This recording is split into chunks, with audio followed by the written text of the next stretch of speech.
அனைவருக்கும் வணக்கம். நல்ல சமூகம் உருவாகணும், அதுக்காக நான் உங்கள் பிரபாரன் பேசுகிறேன். இந்த வீடியோவில் ரேண்டமாக 2 டாபிக் எடுத்து தாங்க பேச போகிறோம். ஏன் இந்த டாபிக் எடுத்து பேசுகிறோம் அப்படின்னா, நம்ம எல்லார் வீட்லேயும், நம்ம வீட்லேயோ தெரிஞ்சவங்க வீட்லேயோ அப்படின்னு டீனேஜில் இருக்கக்கூடிய ஆண்கள் பெண்கள் அப்படிங்கிறவங்க கண்டிப்பாக இருப்பாங்க.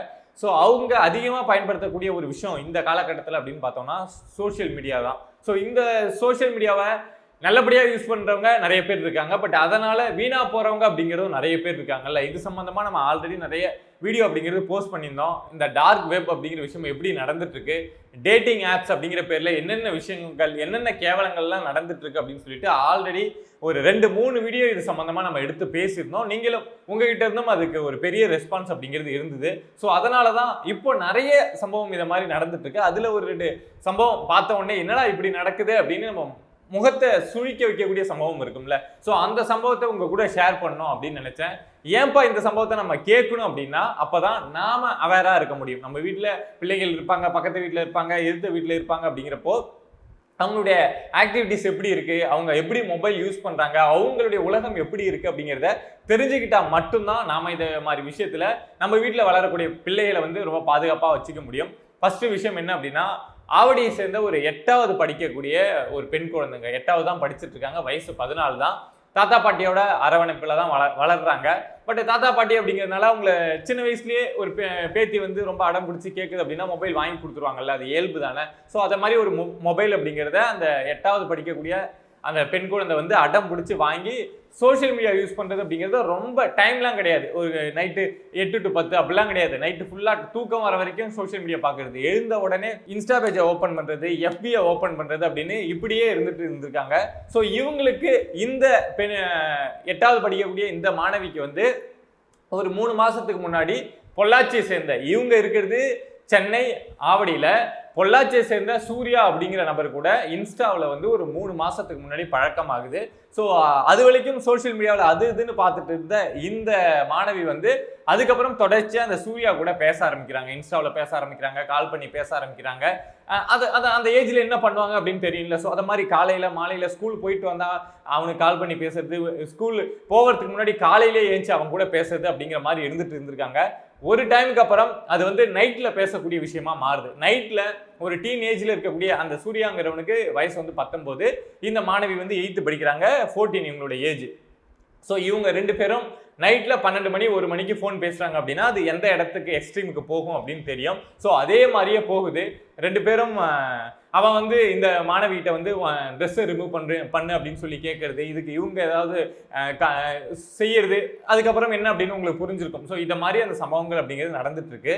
ஸோ அந்த வீடியோகளில் அதெல்லாம் நடந்திருக்கு இல்லையா. ஸோ அதுக்கப்புறம் இவங்க 2 பேரும் என்ன முடிவு பண்ணுறாங்க அப்படின்னா, அந்த சூர்யா வந்து நான் வந்து உன்னை நேரில் பார்க்க வரேன், நான் உன்னை நேரில் பார்க்க வந்து உன்னை மீட் பண்ணுறேன் அப்படின்னு சொல்லியிருக்கான். அந்த மாணவியும் சரின்னு சொல்லியிருக்காங்க. ஸோ இங்கே பொள்ளாச்சியில் இருக்கக்கூடிய இந்த சூர்யா அப்படிங்கிற நபர் பைக் எடுத்துகிட்டு கிளம்பி சென்னை ஆவடிக்கு வந்திருக்காங்க. அவன் வந்து அங்கே ரீச் ஆகிற டைம் அப்படிங்கிறது நைட்டு ஒரு 7-8 மணிக்கு அந்த மாணவி இருக்கக்கூடிய அவங்க வீட்டுக்கு போயிட்டு இந்த மாதிரி அந்த மாணவியை கூப்பிடுறான், இந்த மாதிரி வா நம்ம வெளியில் போகலாம் அப்படின்னு. பட் அந்த மாணவி வந்து பயப்படுறாங்க. அந்த நேரம் பார்த்து அந்த மாணவியோட தாத்தா வீட்டில் இல்லை, பாட்டி மட்டும் இருக்காங்க. பட் இவன் வந்து கூப்பிடுறான், அந்த மாணவி பயப்படுறாங்க. பட் இல்லை நீ வான்னு சொல்லி அவங்க கையை பிடிச்சி இவன் ரொம்ப இழுத்துட்டு போகிறான். அவங்க வந்து நைட்டில் வெளில பயப்படுறாங்க, பாட்டி இருக்காங்களே அப்படின்னு பயப்படுறாங்க. இவன் வெளில பிடிச்சி இழுத்துட்டு போகிறான், அவங்க பாட்டியை தள்ளி விட்டுட்டு இழுத்துட்டு போகிறான். ஸோ இழுத்துட்டு வந்து தாம்பரத்தில் இருக்கக்கூடிய ஒரு பிரைவேட் லாட்ஜில் வந்து 2 பேரும் ரூம் போட்டு தங்குறாங்க. பட் அந்த பாட்டி தான் பேத்தி கண்முன்னாடியே போகிறத பார்த்தாங்க இல்லையா. ஸோ அவங்க வேறு வழியே இல்லாமல் போலீஸ் ஸ்டேஷனில் போய்ட்டு கம்ப்ளைண்ட் கொடுக்குறாங்க. அதுக்கப்புறம் அந்த மாணவியோட மொபைல் எங்கே போயிருக்கு அப்படிங்கிற விஷயத்தை வச்சு போலீஸ் வந்து இவங்க 2 பேரும் தாம்பரம் லாட்ஜில் தான் தங்கியிருக்காங்க அப்படிங்கிற விஷயத்த தெரிஞ்சு அந்த இடத்துக்கே வந்துட்டு ரூம் இது பண்ணிட்டாங்க. ஸோ அப்போ இவங்க 2 பேரும் இருந்த விஷயம் அப்படிங்கிறது என்னவா இருந்திருப்பாங்க அப்படின்னு தெரியும். பொள்ளாச்சிலேருந்து ஒருத்தவங்க கிளம்பி வந்து ஒரு மாணவி இதை மாதிரி கூப்பிட்டுட்டு போயிட்டு தாம்பரத்தில் ரூம் போடுறோம் அப்படின்னா என்ன நடந்திருக்கும் அப்படின்னு தெரியும். ரொம்ப அலங்கோலமாக ரொம்ப அசிங்கமாக இருந்திருக்காங்க. 2 மணி நேரமாக அந்த மாணவியை வந்து அந்த சூர்யா அப்படிங்கிற பையன் வந்து வச்சு மோசம் பண்ணி ரொம்ப அசிங்கப்படுத்தி இதெல்லாம் பண்ணியிருக்கான். ஸோ இதுக்கப்புறம் அந்த மாணவி வந்து கூப்பிட்டுட்டு போயிட்டு அந்த கவுன்சிலிங்லாம் கொடுக்கப்பட்டு அந்த மாணவி வந்து இப்போ ஓரளவுக்கு நார்மல் ஆகிட்டு இருக்காங்க. பட் அந்த சூர்யா இருக்கான்ல, அவன் மேலே போக்சோ அப்படிங்கிறது போடப்பட்டிருக்குங்க. இதில் என்ன விஷயம் அப்படின்னா, இனிமேல் அந்த மாணவி வந்து இந்த விஷயத்துலேருந்து எப்படி மீண்டு வருவாங்க அப்படிங்கிறது ஒரு விஷயம். அவங்களோட லைஃப் என்ன ஆகும், எப்படி போகும், ஒரு தாத்தா பாட்டி கஷ்டப்பட்டு வளர்த்த சூழலில் இருந்த ஒரு பெண் வந்து இப்படி பண்றாங்க அப்படின்னா அதுக்கப்புறம் அது அந்த லைஃப் எப்படி போகும் அப்படின்னு அவங்களாலே டிசைட் பண்ண முடியாது, அவங்களாலே சொல்ல முடியாது. இன்னொரு பக்கம் இந்த சூர்யாவுக்கு வந்து போக்சோ வழக்கு அப்படிங்கிறது போடப்பட்டிருக்கு. ஸோ இவனுடைய லைஃப் வந்து இனிமே அந்த ட்ராக் மாதிரி போகுது அப்படிங்கிறது கண்டிப்பா நடக்கக்கூடிய விஷயம். அது எப்படி வந்து முடியும் அப்படின்னே சொல்ல முடியாது. இதை ஏன் நம்ம சொல்றோம் அப்படின்னா, சோசியல் மீடியாவை நம்ம எப்படி வேணாலும் பயன்படுத்தலாம். அதுக்காக அதான் எந்த ஒரு விஷயத்திலையும் நல்லதும் இருக்கும் கெட்டதும் இருக்கும். அதை நம்ம எதுக்காக பயன்படுத்துறோம் அப்படின்னு இருக்குல்ல.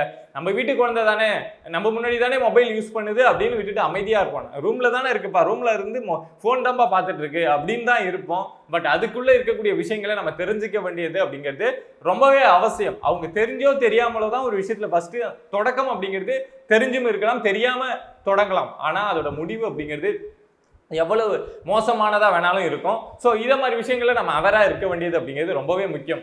அதுக்காக சோசியல் மீடியா வழியா மட்டும்தான் இந்த விஷயம் வருமா அப்படின்னு கிடையாது. இப்போ இருக்க காலகட்டத்தில் எந்த வழியா வேணாலும் வருங்க. முன்னாடிலாம் வந்து ரொம்ப நம்ம இதை மாதிரி இன்சிடென்ட்லாம் வந்து ரொம்ப ரேரா கேள்விப்படுவோம். ஆனால் இப்போ வந்து நீங்க எப்போ ஒரு நாளைக்கு 10 சம்பவம் இதை மாதிரி நடக்குது, 15 சம்பவம் இதை மாதிரி நடக்குது அப்படிங்கிறத நீங்க எடுத்து பார்க்க முடியும். இன்னொரு சம்பவம் சொல்லணும் அப்படின்னு நினைக்கிறேன். சிவகங்கை மாவட்டத்தில் இந்த சம்பவம் நடந்திருக்கு. என்ன அப்படின்னா, ஒரு 11ஆம் வகுப்பு படிக்கக்கூடிய மாணவி வந்து அங்க இருக்கக்கூடிய ஒரு டீச்சர் வீட்டுக்கு வந்து டியூஷன் அப்படிங்கிறது போயிட்டு இருந்திருக்காங்க. இது வந்து பொதுவா எல்லார் வீட்லயும் எல்லாரும், அது பெண் பிள்ளையா இருந்தாலும் சரி ஆண் பிள்ளையா இருந்தாலும் சரி, 11ஆவது படிக்கிறாங்க அப்படின்னா சரி 12th நல்ல மார்க் வேணும் அப்படின்னு சொல்லிட்டு டியூஷன் அனுப்புறதுங்கிறது ரொம்ப சாதாரண விஷயம். ஸோ அதே மாதிரி 11ஆவது படிக்கக்கூடிய ஒரு மாணவியை வந்து ஒரு டீச்சர் கிட்ட, ஒரு லேடி தான் அவங்க, ஸோ அவங்க கிட்ட டியூஷன் அப்படிங்கிறத அனுப்பிச்சிட்டு இருந்திருக்காங்க. சில நாளில் வந்து அந்த டீச்சர் வீட்டில் இல்லாதப்போ எங்கேயாவது போயிடுறாங்க அப்படின்னா இந்த டியூஷனில் வந்து நீங்களாம் உட்காந்து படிங்க, நான் வந்துடுறேன், இல்லை இன்னைக்கு என்னால் வளர முடியல, எல்லாரும் நான் டியூஷன் வந்து படிச்சுட்டு இத்தனை மணிக்கு தான் போகணும் அப்படின்லாம் சொல்லுவாங்கல்ல. ஸோ அதை மாதிரி அந்த டியூஷன் டீச்சர் வந்து ஒரு நாள் வந்து அவங்க வீட்டில் இல்லாத அன்னைக்கு இந்த மாணவி வந்து வந்திருக்காங்க. சரி வீட்டில் இருந்து படிச்சுட்டு போமா அப்படின்னு சொல்லியிருக்காங்க. அப்போ அந்த டியூஷன் டீச்சருடைய கணவர் பேர் வந்து ஆரோக்கிய தாஸ். அந்த ஆரோக்கிய தாஸ் அப்படிங்கிற ஒரு அயோக்கிய நபர் வந்து அந்த மாணவி கிட்ட தப்பா நடந்துக்கிறான். பட் அந்த மாணவி வந்து வெளியிலையும் போய் சொல்ல முடியாம என்ன பண்றதுன்னு தெரியாம அப்படியே அமைதியா இருந்துடுறாங்க. பட் அதுக்கப்புறம் அது வந்து தொடர்ச்சியா கூட நடந்திருக்கு அப்படின்னு சொல்றாங்க. அவங்க அந்த டீச்சர், அந்த லேடி டீச்சர் இல்லாதப்போ அவங்களுடைய கணவர் வந்து இந்த மாணவியை வந்து தப்பா அபியூஸ் பண்றது, ஹராஸ் பண்றது, இந்த மாதிரி விஷயங்கள் வந்து நடந்துகிட்டே இருந்திருக்கு. பட் திடீர்னு அந்த மாணவிக்கு வந்து உடல்நிலை சரியில்லாம போயிருக்கு, மயக்கம் வருது, வாந்தி வருது, இதை மாதிரி இருந்திருக்கு. ஸோ அந்த டைம்ல அந்த வீட்டில் இருந்த பெற்றோர், அந்த மாணவியோட பெற்றோர்லாம் பயந்து போயிட்டு என்னடா ஆச்சு நம்ம குழந்தைக்கு அப்படின்னு சொல்லிட்டு மருத்துவமனையில் கூப்பிட்டுட்டு போய் காமிக்கிறப்போ மாணவி வந்து கர்ப்பமாக இருக்காங்க அப்படிங்கிற விஷயம் தெரிய வருது. ஸோ அதுக்கப்புறம் இப்போ அந்த ஆரோக்கியதாஸை வந்து போக்சோவில் கைது பண்ணியிருக்காங்க. இன்னொரு பக்கம் மாணவிக்கு கவுன்சிலிங் அப்படிங்கிறது போயிட்டு இருக்கு.